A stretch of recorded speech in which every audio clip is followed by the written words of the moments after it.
Hi everyone, welcome to my reaction channel. मैं हूँ रेनू। स्वागत है आप सभी दोस्तों का हमारे यूट्यूब चैनल पर।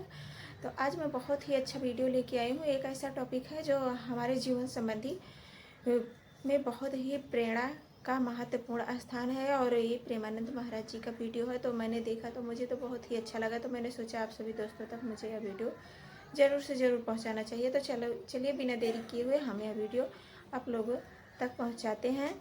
तो जय श्री कृष्णा, राधे राधे। हमारे भारत की शोभा है ये। थे नहीं कह रहा हूं, है, क्योंकि महापुरुषों की वाणी ही महापुरुषों का स्वरूप है। वाणी विराजमान है अर्थात महापुरुष विराजमान है। पूज्य श्री परमहंस शिरोमणि श्री रामकृष्ण देव जी, उपासक वाद विवाद मत करो। जिस प्रकार तुम अपने इष्ट देव को, अपने धर्म को दृढ़ विश्वास के साथ पकड़े हुए हो और महान मानते हो, ऐसे ही कोई दूसरे धर्म का उपासक अपने इष्ट देव को और अपने धर्म को महान मानता है।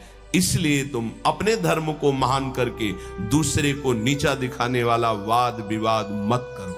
कितना सुलझा हुआ स्वरूप महापुरुषों का। केवल वाद विवाद से तुम अपने धर्म और इष्ट देव को खो दोगे। दूसरे धर्म की निंदा करके, दूसरे के इष्ट देव की अवहेलना करके तुम अपने इष्ट देव और धर्म को खो दोगे, क्योंकि परमात्मा एक है और वही सब धर्मों का धर्म गुरु है, वही सब धर्मों का इष्ट है। परमहंस शिरोमणि श्री रामकृष्ण देव जी के वचन। किसी की निंदा अवहेलना नहीं करनी। एक बार एक महात्मा किसी नगर में से होकर जा रहे थे। संयोग वशात एक दुष्ट आदमी सामने से आया और वो क्रोधित होकर पीटने लगा।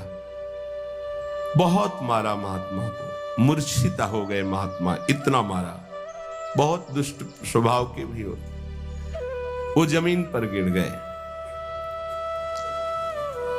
मारने वाला चला गया। कुछ श्रद्धालु आए, उनकी बड़ी सेवा की। जब होश में आए तब पूछा, महात्मा जी किसने मारा आपको? बोले, जिसने सेवा की उसी ने मारा है। जिसने सेवा की? वो कहा, महाराज आप तो मूर्छित थे, हम लोगों ने तो सेवा की है। बोले, बस जिसने सेवा की उसी ने मारा, दूसरा नहीं मार सकता। महात्मा जी ने कहा, जिसने मुझे पीटा वही सेवा कर रहा है, जो सेवा कर रहे हैं इन्होंने ही पीटा है। वो तो बड़े घबरा गए कि महात्मा पागल है क्या।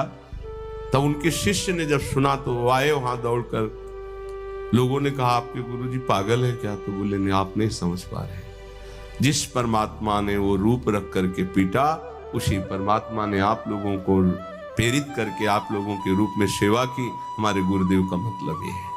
भाव ये, आपके साथ जो निंदा अपमान तिरस्कार कर रहा है वो आपका आराध्य देव दूसरा नहीं है, वही आराध्य देव है।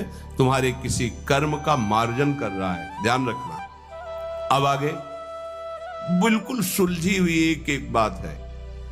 सच है कि उस दुष्ट में भी परमात्मा है। सच है कि व्याघ्र में भी परमात्मा है। पर हम महात्मा को तो गले लगा सकते हैं, लेकिन व्याघ्र को, सिंह को गले नहीं लगा सकते। ऐसे ही हम मानते हैं कि दुष्ट में परमात्मा है, पर दुष्ट पुरुष में विद्यमान परमात्मा को केवल भाव द्वारा प्रणाम करके उससे संभाषण और संग कदापि उचित नहीं है। जैसे सर्प में भी परमात्मा है, सिंह में भी परमात्मा है, तो उसे गले नहीं लगा लेंगे। एक एक चेष्टा, एक एक वचन अमृत है। अगर ये धारण कर लोगे तो आपका भजन बचेगा और पचेगा और बढ़ेगा। एक किसान खेत में दिन भर पानी भरता रहा। जब सायंकाल हुआ तो उसमें पानी एक चुल्लू भी नहीं टिका। वो बहुत परेशान हो गया। मेड़ ज्यों की त्यों सब ठीक थी। फिर उसने देखा तो चूहों ने छेद कर रखा था, जगह जगह कई जगह मेड़ में, वो छेद से बाहर जा रहा था। उपासक समझे, पूरा जीवन साधना करते हो जाता है, लेकिन साधन संपत्ति एक चुल्लू भी नहीं बचती। किनकी? जिनके इंद्री रूपी चूहों ने छेद कर दिया है हृदय रूपी घर में। क्या? कभी ये भोग, कभी वो भोग, कभी वो भोग। जो अपनी इंद्रियों को भोगों के संयोग में मनोरंजन करते हैं और साधना भी करते हैं, तो पूरे जीवन की शाम हो जाती, पर उनके हृदय रूपी खेत में एक चुल्लू भी साधन नहीं बचता, सब छीण हो जाता है। रामकृष्ण देव परमहंस जी कह रहे हैं, जब उपासक इंद्रियों के बिलों को बंद कर देता है, फिर कीर्ति की इच्छा उसके अंदर जागृत होती है, तो ये मेड़ टूट जाना होता है। अगर मेड़ टूट गई तो भी बड़ी जल्दी धारा बाहर निकल जाएगी खेत से जल की। कीर्ति की चाह उत्पन्न होती कि मेरा यश हो जाए, गई जीवन की भजन संपत्ति कीर्ति की चाह में गई। कीर्ति भजन को छीण कर देती है। यदि आपके अंदर चाह नहीं हो, इष्ट के द्वारा कीर्ति होती, जैसे सेवक जी महाराज कह रहे हैं, जय जय श्री हरिवंश नाम गुण गाई है, उसके लिए कहा कि बिस्तरे सब जग विमल कीरति साधु संगति। विमल कीरति वो उसके भजन का नाश करने वाली नहीं होगी, क्योंकि इष्ट के द्वारा होती है। कीर्ति की चाह मानो उस किसान की मेड़ टूट जाना है, अर्थात उस साधक का बांध टूट जाना है साधना का। अब उसके आगे उपाधियां लगनी शुरू हो जाती हैं। ये बड़ा उपद्रव है उपाधियां, सरकार, भगवान, अवतार, न जाने क्या क्या। ये बिल्कुल नहीं स्वीकार करना चाहिए, बिल्कुल स्वीकार नहीं। सरक जाओगे सरकार कहलाने से। बहुत माया विचित्र है, बहुत विचित्र, बहुत सावधान। ये महापुरुषों की बातें हैं। अब साधक की जहां कीर्ति रूपी मेड़ टूटी, बंधी, घाव हो गया वहां से। ये बालू का बांध है। ईश्वर की जितनी आराधना चिंतन सब गया, वो अपनी कीर्ति का स्मरण करके वो भूलना शुरू हो गया। प्रभु का अहंकार जो मिटाना था वो फिर बढ़कर वैसे ही तैयार हो गया। Even in Radiant Skin, new luminous even glow serum thiamidol के साथ, जो है सबसे असरदार एंटी स्पॉट इंग्रेडिएंट। ये जिद्दी डार्क करके वो भूलना शुरू हो गया। प्रभु का अहंकार जो मिटाना था वो फिर बढ़कर वैसे ही तैयार हो गया। इसीलिए जन्म भर उपासक को सावधान रहना चाहिए, ना इंद्रियों की विलासता और ना कीर्ति और ना किसी तरह की सिद्धि की वृत्ति। सिद्धि भी बहुत बाधक होती है, भगवत प्राप्ति में बहुत बाधक। मन की बात जान, दुनिया का सब एक से एक अलग अलग क्षेत्र सामने का, एकाग्र दृष्टि से देख के संकल्प कर हिल नहीं सकता एक कदम। जैसा चाहे जितना हो उसकी आज्ञा का पालन करेगा ही करेगा। ऐसी बहुत सी, वे तो गुरुजनों की कृपा से इन खाइयों को नांगा जाता है। बिल्कुल दैन्य, बिल्कुल दैन्य। भरी सभा में नीच पुरुष द्वारा पिट जाने पर भी किसी भी तरह का कोई भी भागवतिक प्रभाव न प्रकट करना, साधारण आदमी की तरह शांत एकदम, ये असाधारण क्षमता होती है। क्यों सह जाए सामने वाला जब इतना कर रहा? भगवान ने हमको तेज दिया, बल दिया है, क्यों सह जाए? बोले एक भाई अपने मुखौटे को लगाकर सिंह का और अपने घर में गया तो घर वाले एकदम भयभीत हो गए, लेकिन उसकी बहन ने उसको मुखौटा लगाते हुए देखा था। वो नजदीक गई और मुखौटे में थप्पड़ चल और उतार के रख दिया।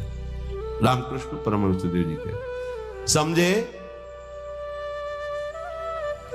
ये कोई निज जन, निज संबंधी देख पाएगा कि इन मुखौटों में और कोई नहीं, मेरा प्रिय है, प्रीतम है, दूसरा कोई नहीं। ये जो गाली दे रहा है, जो अपमान कर रहा है, जो पीट रहा है, वो मेरा प्रीतम है जिसकी मैंने आराधना की है। वो किस लिए पीट रहा है? जैसे कुम्हार अपनी मटकी को पीट के देखता है, ठीक है, खरी है, कहीं से फूटी नहीं है, मजबूत है, इतना वार सह सकती है, तैयार हो। भगवान ऐसा लीला करते हैं, पक्का अपनी मटकी को बजवाते हैं, बड़े जोर से बजाते हैं, जैसे कुंभकार बाजार में मटकी रखता है, सिक्के से बजाता है, हाथ से बजा के दिखाता है, फिर कहता है इतने रुपए की है। ऐसे भगवान अपने भक्त को विश्व में दिखाते हैं, देखो कितना सहनशील है। मुखौटा कोई भी हो सकता है, ध्यान रखना, मुखौटा कोई भी हो सकता है, पहचानना आपको है। घर वाले भयभीत हो गए, लेकिन बहन भयभीत नहीं हुई, क्योंकि उसने देखा मेरा भाई मुखौटा लगा रहा सिंह का। ऐसे ही संबंधी जो भगवत संबंध, दास्य, सख्य, वात्सल्य, कांता, सहचरी, वो जान रहा है कि मेरा प्रीतम ये मुखौटा लगा के बदल के आया है और मुझे गाली दे रहा, मेरा अपमान कर रहा है। नहीं, मैं डरने वाला नहीं, मैं समझ गया मेरा प्रीतम है। कोई भी भय उसे स्पर्श नहीं कर सकता। एक दिन एक सरकारी आदमी पिस्तौल रखता था और बहुत विलंब से आया। पत्नी ने कहा तुम इतना विलंब से क्यों आए? रोज तो इतने समय आ जाते थे, इंतजार करते हो इतना समय। उसका समय हो जाता है। कैसे हो जाता है? बोले ऐसे हो जाता है। पिस्तौल निकाली, गोली भरी और उसकी कनपट्टी में लगाई। तो ये सब दूसरों को धमकियां दिया करो। बोले असली गोली है, पिस्तौल है, तुझे भय नहीं लग रहा? बोले बिल्कुल पाई भर नहीं लग रहा। क्यों नहीं लग रहा? तुम मेरे प्रीतम हो, ऐसा कर ही नहीं सकते। ऐसे ही भक्त, वो संपूर्ण चर जगत में अपने प्रीतम को सर्वान वस्तुतया निरीक्ष परम स्वाराध्य बुद्धिर्मम, वो भयभीत नहीं होता। शरीर को पूरा होना है तो उसी क्षण होना है, जैसे होना है, जिस विधान से होना है, मेरे प्रीतम उसी विधान का प्रयोग करेंगे, पर होंगे मेरे प्रीतम। सर्वस्व हरण करने वालों में मैं मृत्यु हूं, भगवान श्री कृष्ण कहते हैं। अब हमारे पास और कौन रह गया? मृत्यु रूप में भी तो प्रीतम ही आएंगे, और कौन आएगा? इसलिए जो सर्वत्र मुखौटे से हट करके दर्शन करता है, ये मुखौटे किनके हैं? बनावटी हैं। इनमें जो है वो है कौन? मेरा प्यारा, सर्वान वस्तुतया। क्रूरापि पापिनो, जो क्रूर हैं, पापी हैं, वो मुखौटा केवल ऐसा है, अंदर उनके परमात्मा बैठा है। हमें मुखौटा नहीं देखना, हमें अंदर। रामकृष्ण परमहंस देव जी की वाणी, वो कह रहे हैं उस उपासक को कभी भय नहीं होता, कभी घबराहट नहीं होती, कभी डर नहीं होता, कभी अशांति नहीं होती, कभी दुख नहीं होता, जो सर्वत्र मुखौटे से अलग देखता है। इन मुखौटे से अंदर एकमात्र परमात्मा, कोई स्त्री का मुखौटा, कोई पुरुष का, कोई महात्मा का, कोई दुरात्मा का, कोई मूर्ख का, कोई विद्वान का, पर है अंदर एक ही परम तत्व। चीज नहीं है। बुलबुला पानी में ही उठता है, पानी में ही तैरता है और पानी में ही फूट कर पानी बन जाता है। ठीक ऐसे ही परमात्मा में ही जीवात्मा प्रकट होता है। परमात्मा में ही रहता है और परमात्मा में ही लीन हो जाता है। जीवात्मा कोई अलग चीज नहीं। जैसे पानी का बुलबुला पानी से ही प्रकट हुआ, पानी में ही रहता है, पानी में ही फूट कर पानी बन जाता है। ऐसे ही कोई स्वतंत्र नहीं है, उसी परमात्मा में विराजमान। अगर इतना जान लो तो तुम परमात्मा स्वरूप ही हो, ये परमहंस जी कह रहे हैं। देखो, रेलगाड़ी का इंजन वेग के साथ चलकर ठिकाने पर अकेला नहीं पहुंचता है, बल्कि लाखों लोगों को पहुंचाने की सामर्थ्य रखता है। जोड़ते जाओ, बैठते जाओ, इंजन में बड़ी पावर है। बोले ऐसे ही आचार्य इंजन है और अनुयायी जन आचार्य के डिब्बे हैं। कितने जन बैठ करके परम पद में, निकुंज में पहुंचते हैं। कभी भी ये नहीं सोचना चाहिए कि इतने लोगों का उद्धार कैसे हो जाएगा, इतने लोगों का कल्याण कैसे हो जाएगा। बहुत लोग जुड़े, कैसे कल्याण? तो बोले ईश्वरीय शक्ति इंजन है और वो शांत, वो गुरुजन डिब्बे के समान। कनेक्शन इंजन से है तो इंजन में 2-4 लोग बैठते होंगे, लेकिन डिब्बे में 70, 80, 90, 100 ज्यादा भी बैठ जाते होंगे।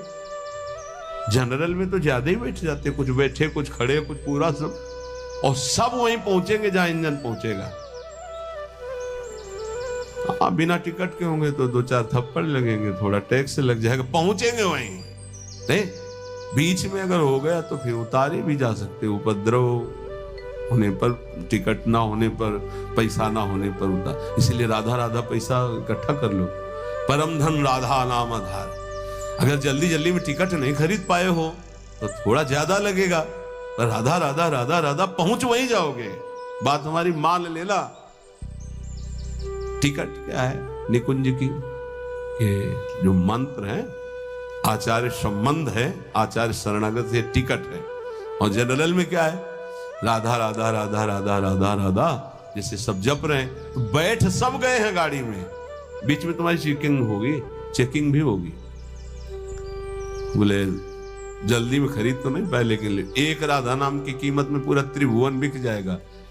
वो जो जांच करने वाले हैं वो कौन है? श्री जी के पार्षद ही हैं।